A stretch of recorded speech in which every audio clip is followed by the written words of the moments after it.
우리는 선거날이 되면 주거지와 가까운 투표소로 가서 본인이 지지하는 후보에게 투표하고 비례대표 선거의 경우 정당에 투표를 한다. 투표지에는 정당이나 후보의 이름이 있고 오른쪽에는 기표하는 칸이 있다.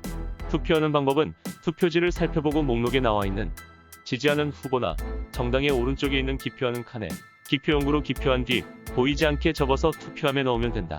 그런데 다른 나라의 선거의 모습도 우리나라와 똑같을까? 물론 아니다. 대부분 우리나라와 비교해보면 선거 방식과 투표 방법이 다르고 굉장히 이색적인 선거 방식이나 투표 방법을 택하는 나라도 종종 있다. 그러한 나라들은 어떤 곳이 있을까? 각 부문별로 크게 4가지로 분류하고자 한다. 첫 번째로 투표지가 이색적인 나라들이 있다. 대표적인 나라로 케냐, 남수단, 남아프리카 공화국, 인도를 들 수 있다. 케냐는 2005년에 새 법안에 대한 투표를 진행할 때 투표용지에 바나나와 오렌지 그림을 그렸고 찬성하는 사람은 바나나 그림에, 반대하는 사람은 오렌지 그림에 표시하도록 했다. 이는 케냐 국민의 문맹률이 3분의 1에 이를 만큼 높기 때문이다. 남수단은 2011년에 남부수단의 분리독립을 묻는 주민투표가 실시되었는데 이때 케냐와 마찬가지로 투표용지에 그림을 기입했다. 두 손을 맞잡은 그림은 분리독립 반대, 아래쪽에 하나뿐인 손 그림은 분리독립 찬성을 뜻한다. 투표 방법은 유권자들이 원하는 곳에 원안에 엄지손가락에 지문을 찍는 방식이다. 남수단은 문맹률이 85%에 이르기 때문에 정부는 이와 같이 그림을 넣은 투표용지를 사용했다. 남아프리카 공화국은 투표용지가 컬러인데다가 후보자들이 환하게 웃고 있는 사진이 삽입되어 있다. 다만 컬러 잉크 때문에 선거 비용이 굉장히 많이 들어가는 단점이 있다고 한다. 인도는 투표용지에 정당의 상징 마크가 그려져 있다. 이는 수단과 마찬가지로 문맹률이 높기 때문에 고안된 방법이다. 두 번째로 투표 방법이 이색적인 나라들이 있다. 대표적인 나라로 일본, 네덜란드, 홍콩, 미국을 들 수 있다. 일본은 전국 단위 선거인, 참의원, 중의원 선거 등을 치를 때 선거인이 투표용지에 후보자와 정당의 이름을 직접 적는 방식인 자서식 투표제를 시행하고 있다. 자서식 투표제는 투표의 유효율이 높고 선거인 고유의 필체를 남김으로써 부정선거를 방지할 수 있다는 장점이 있지만 시간과 비용이 상대적으로 많이 들고 비록 소수라 할지라도 분명 존재하는 문맹자의 투표를 제한한다는 단점이 있다.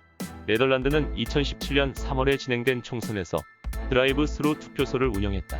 선거일에 여행을 떠나는 유권자들을 잡기 위해 고안해낸 아이디어라고 하는데 실제로 이 투표소를 운영하면서 투표율이 8%나 올랐다고 한다.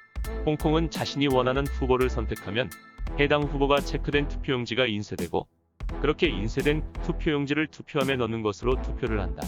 이는 마치 자판기 사용을 연상케 하는 투표 방식이다. 미국은 우주투표라는 제도를 운영한다. 말 그대로 우주 비행사들이 우주에서 투표하는 것이다.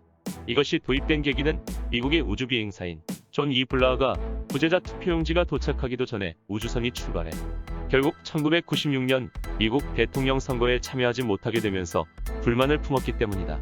우주 투표제의 도입 이후 많은 미국의 우주 비행사들이 우주에서 투표를 하였으며 케이트 루빈스 우주 비행사는 2016년 미국 대선에 이어 2020년 미국 대선까지 2번을 우주에서 투표하기도 했다. 세 번째로 투표 촉진을 위한 조치를 시행하는 나라들이 있다. 대표적인 나라로 호주, 브라질, 이탈리아를 들 수 있다. 호주는 정당한 사유 없이 유권자가 투표를 하지 않으면 20호주 달러, 하나로 약 16,000원에 해당하는 벌금을 부과하는 의무 투표제를 시행하고 있는 나라인데 동시에 유아책으로서 투표를 할 때 민주주의 소시지라 불리는 호주의 핫도그가 제공된다. 브라질은 대표적인 의무 투표제 국가인데 선거날 당일에는 금주령이 내려진다. 투표날 자정부터 투표 종료 시점까지 술 판매의 금지가 이루어지는데 이는 술에 취한 채로 투표장에 가는 것을 막기 위한 조치로서 시행된다. 임시금주령 덕분인지 브라질 투표율은 90%로 매우 높은 편이다.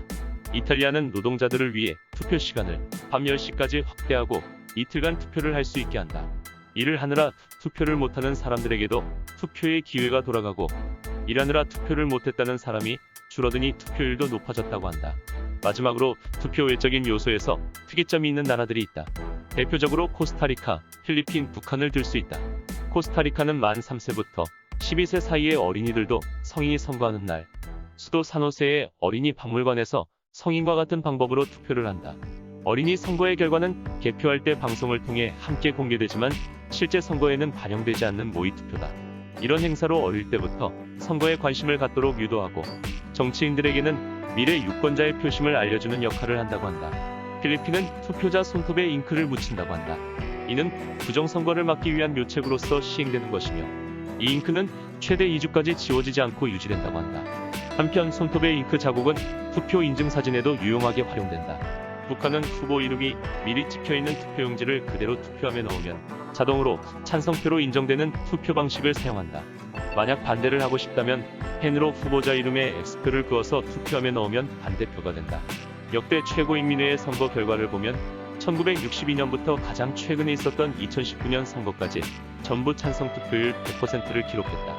이 밖에도 많은 나라들이 자국만의 독특한 선거 문화를 바탕으로 현재에도 선거를 치르고 있다. 현재 시행하고 있는 우리나라의 선거 문화도 타국의 선거 문화도 결국은 각국의 사정에 맞게끔 투표율을 제고하기 위해서 일련의 과정을 거친 결과물일 것이다. 앞으로도 각 국가들은 투표의 양과 질에 대해 깊이 고민하여 더 나은 정치를 지향하기 위해 끊임없이 노력해야 할 것이다.